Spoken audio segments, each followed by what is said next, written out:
ભાવનગર શહેરમાં pulse polio રસીકરણ કાર્યક્રમનું આયોજન કરવામાં આવ્યું હતું। પલ્સ પોલિયો રસીકરણ કાર્યક્રમ અંતર્ગત તારીખ 23/6/2024 રવિવારના રોજ ભાવનગર શહેરના બૂથ 52 તથા તારીખ 24, 25 અને 26ના રોજ હાઉસ ટુ હાઉસ કામગીરી કરવામાં આવનારી છે। ભાવનગર શહેરમાં 1 થી 13 વોર્ડમાં કુલ 466 બૂથ, 1764 બૂથના સભ્યો, 127 સુપરવાઇઝર, કુલ house two house team 460, house two house ટીમના કુલ સભ્યો 920, 100 સુપરવાઇઝર, 50 મોબાઈલ ટીમના સભ્યો 100,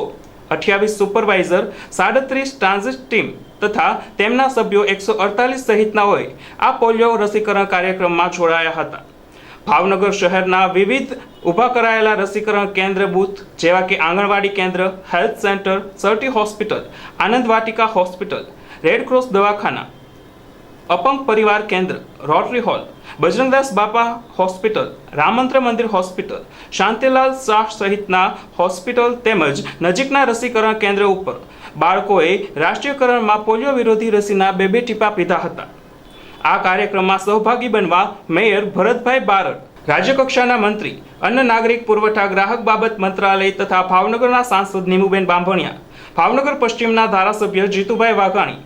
પૂર્વના ધારાસભ્ય Sejalben Pandya, deputy mayor Monaben Parekh, standing કમિટીના chairman Rajubhai Rabadiya, commissioner NV Upadhyay તેમજ આરોગ્ય કમિટીના ચેરમેન રાજેશભાઈ પંડ્યા તેમજ વિરોધ પક્ષ ભરતભાઈ બુટેલિયા સહિતનાઓએ આ રસીકરણ કાર્યક્રમનો લાભ લેવા અનુરોધ કર્યો હતો।